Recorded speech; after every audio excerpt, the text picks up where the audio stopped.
안녕하세요. 12월 11일 월요일 아침입니다. 말씀과 함께 새롭게 오는 소망의 아침을 시작하겠습니다.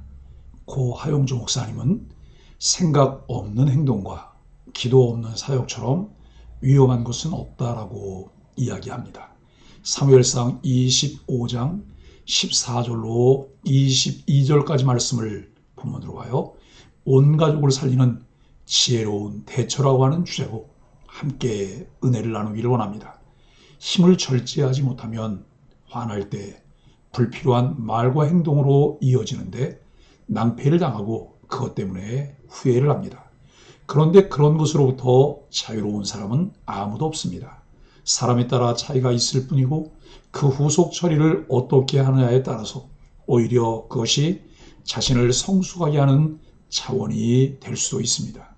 다윗은 600여 명의 식구를 위해 나발에게 식량을 요청하지만 나발이 거절합니다. 이에 다윗은 약 400명을 이끌고 나발의 사람들을 치기 위해서 갑니다. 다윗은 자신이 당한 모욕을 힘으로 해결하려 합니다. 힘에 익숙해지면 사람들로부터 인정받고자 하는 욕구가 커지고 인정받지 못하면 말과 행동이 거칠어집니다. 하나님 나라는 혈기가 아니라 은혜로 세워야 합니다. 나발이 다윗을 모욕한 사실을 하인에게서 전해 듣고 불길한 일이 벌어질 것을 직감한 아비가일은 그냥 두고만 보았다가는 멸족의 위기에 맞닥뜨릴 것을 염려했습니다. 그래서 그녀는 서둘러 다윗 일행을 위한 음식을 준비합니다. 이 모든 일을 남편 나발에게는 알리지 않았습니다.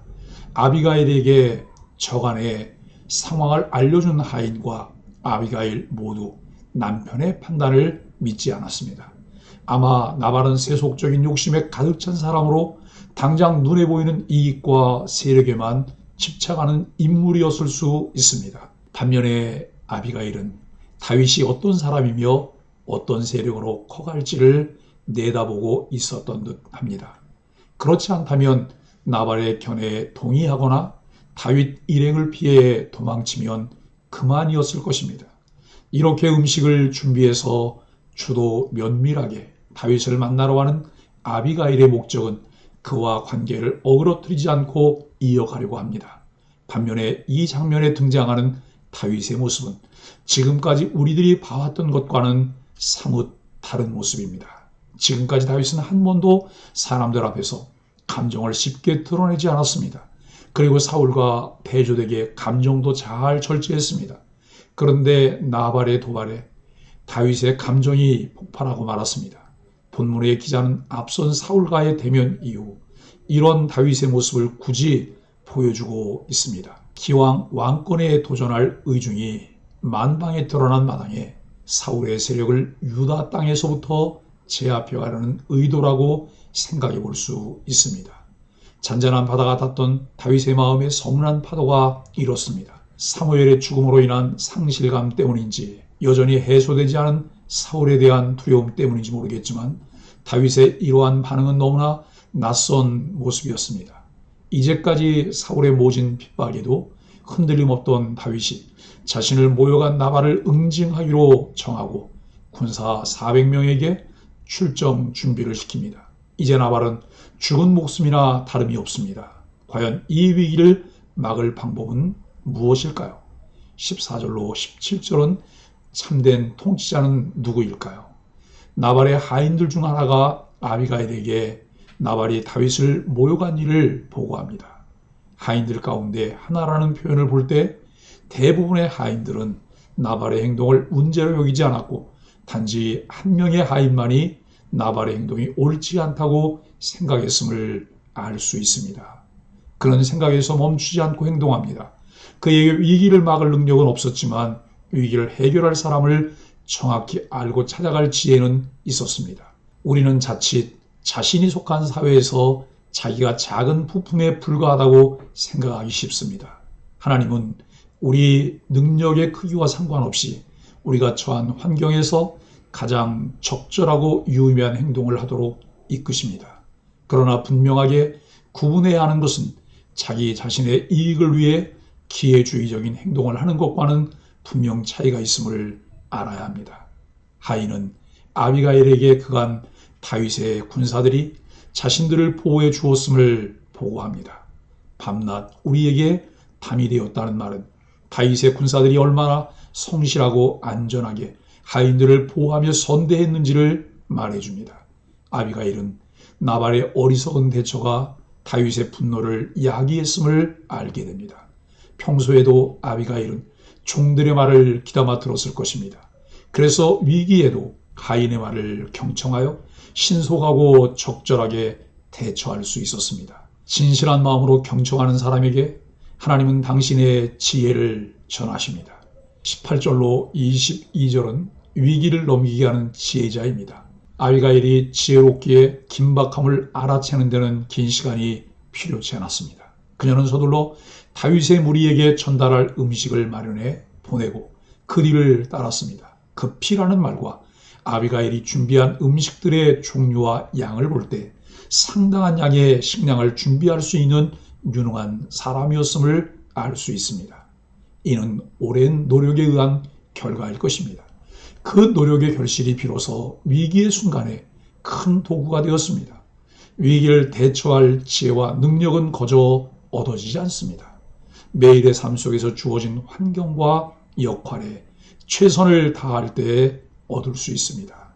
나귀를 타고 호젓한 곳을 따라 내려간 아비가일은 반대편에서 내려온 다윗과 그의 군사를 마주쳤습니다. 호젓한 곳이라는 말을 통해 아비가일은 일반적인 길이 아닌 지름길로 서둘러 갔음을 알 수 있습니다. 그래서 다윗 일행을 길에서 마주칠 수 있었습니다.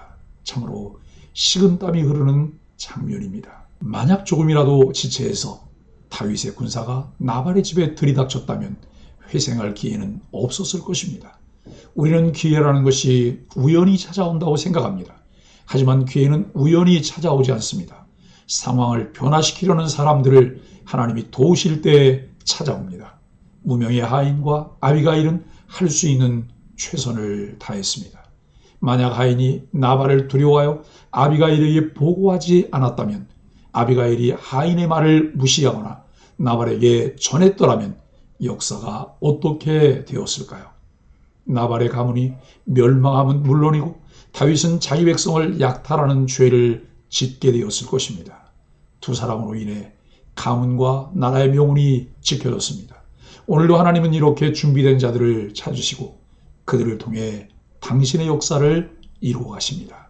사랑하는 소망의 가족 여러분, 세속적인 성공과 세상 지식, 인간이 이룩한 대부분의 성과는 시간이 흐르면 무색해집니다. 이런 것에 목숨과 인생을 건다는 것은 무모하고 허무한 일입니다. 그래서 세상 사람들은 세상에 속해 살면서도 하늘과 땅에 대한 풍성한 지식과 통찰이 있는 이들에게 매력을 느낍니다. 그러나 통찰이 있다고 해서 다 같은 통찰이 아닙니다. 어떤 사람은 세상에 압도당하지 않고 세상 바깥에서 세상을 바라보며 바른 말을 해서 사람들을 놀라게 하지만 거기까지입니다. 그런 사람은 입만 열면 세상을 비판하고 정죄하지만 세상을 변화시킬 능력이나 의지는 없습니다. 우리는 그런 사람을 염세주의자라고 말합니다. 사람들은 염세주의자에게 잠깐 호기심을 느낄 수는 있지만 그를 오래도록 곁에 두고 싶어 하지는 않습니다. 잘못을 지적하고 문제의 심각성을 밝히는 것은 누구든지 할 수 있습니다. 그러나 그 일에 책임감을 느껴 대안을 제시하고 그 대안을 따라 행동하는 것은 아무나 할 수 있는 것이 아닙니다. 땅에 대한 통찰을 갖되 그에 대한 하늘의 대안을 알고 있는 사람만이 그렇게 할 수 있습니다. 그러므로 부패할 세상 것을 목숨 걸고 지키려 하는 대신에 영원한 하늘의 것 소유하기를 소망하십시오. 일시적인 것이 아닌 영원한 것에 마음을 두며 공동체와 함께 상황이 아닌 성경적 가치를 따라 세상을 바꾸어내며 공동체에 꼭 필요한 사람이 되십시오. 오늘 본문은 아비가일을 주목합니다. 상황을 바꾸어내는 한 사람의 역할이 가정을 살리고 하나님 나라를 세워가는 기초가 됩니다. 아비가일은 현미경만 가지고 눈앞의 것만 보는 사람이 아니라 망원경을 가지고 전체를 볼 수 있는 안목을 가진 지혜로운 사람이었습니다. 나는 누구입니까? 우리 가정에서 나는 어떤 역할을 하고 있습니까? 하나님이 기뻐하시는 믿음의 가정, 그리고 하나님의 나라를 세워가는 지혜로운 소망의 가족들이 되기를 예수 그리스도 이름으로 간절히 축복합니다. 함께 기도하겠습니다. 하나님, 위기의 순간에 올바른 판단을 내릴 수 있는 영적 순발력을 간구합니다. 문제의 핵심을 잘 파악해 신속하게 해결할 수 있는 하늘의 지혜를 갖게 하여 주옵소서. 어리석은 자존심으로 공동체를 위험에 빠뜨리지 않고 위태로울 때도 사랑으로 생명을 구하는 삶을 살게 하여 주옵소서. 예수님의 이름으로 간절히 기도합니다. 아멘.